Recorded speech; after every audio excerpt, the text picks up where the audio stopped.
गुरुर्ब्रह्मा गुरुर्विष्णुर्गुरुर्देवो महेश्वरः गुरुः साक्षात् परब्रह्मा तस्मै ശ്രീഗുരവേ നമഃ. ഓം ശ്രീ സായിരാം. സ്വാമിയുടെ ഒരു വിദ്യാർത്ഥി ഭഗവാൻ പലവട്ടം അദ്ദേഹത്തിന് അഭിമുഖം കൊടുത്തിട്ടുണ്ട്.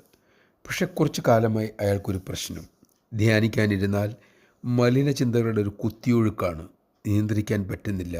ആകെ നിരാശനായി.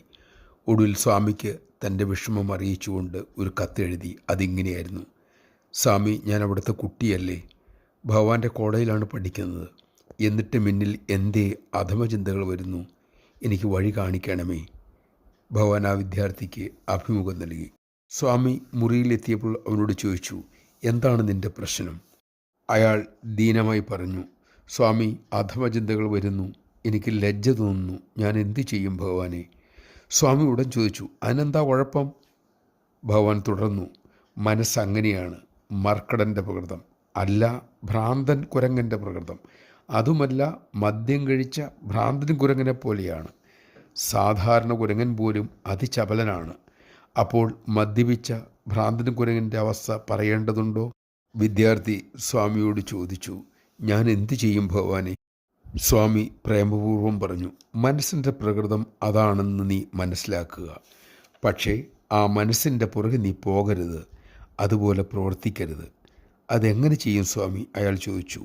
സ്വാമി അരുളി, നീ നടന്നു പോകുന്ന വഴിയിൽ ചാണകം കിടക്കുന്നു എന്ന് കരുതുക. നീ എന്തു ചെയ്യും? ചാണകത്തിൽ ചവിട്ടില്ലല്ലോ. ഉടുപ്പിലെ ചാണകം തെറിക്കാതെ സൂക്ഷിച്ച് മാറി നടക്കും. പക്ഷെ നിൻ്റെ നിഴൽ ചാണകത്തിൽ വീണാലോ? അതുകൊണ്ടൊരു കുഴപ്പവുമില്ല. അതുപോലെ നിഴലാണ് മനസ്സ്. മനസ്സിൽ തോന്നുന്നതൊക്കെ ചെയ്യാതിരുന്നാൽ മാത്രം മതി. എന്തു ചിന്തകളും വരട്ടെ, നീ അതിൻ്റെ പുറകെ പോകണ്ട. സത്യന്തകൾ ഉദിച്ചാൽ ഉടൻ തന്നെ അത് നടപ്പിലാക്കുക. അങ്ങനെയാണ് ഈശ്വരനിലേക്ക് നീ നീങ്ങേണ്ടത്. കുറച്ചു കാലത്തെ ശ്രമം കൊണ്ട് മനസ്സ് മിരുങ്ങുമെന്ന് നീ കരുതുന്നുണ്ടോ?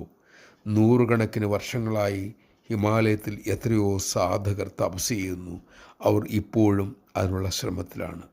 അതുകൊണ്ട് നീ നിൻ്റെ മനസ്സിനെ ഭഗവാന് കൊടുക്കുക. ഈശ്വരൻ വേണ്ടത് ചെയ്തുകൊള്ളും. നീ സായിയുടെ മധുരനാമം രുചിച്ചവനാണ്. അതിൽ പറ്റിക്കൂടിയിരിക്കുക. ഈച്ചയെപ്പോലെ ചപ്പുചവറുകൂനുകളിൽ പോയിരിക്കരുത്. മനസ്സിനെ സായിയുടെ തിരുനാമം ജീവിപ്പിച്ച് നിഷേധിപ്പിക്കൂ. ജയ് സായിരാം.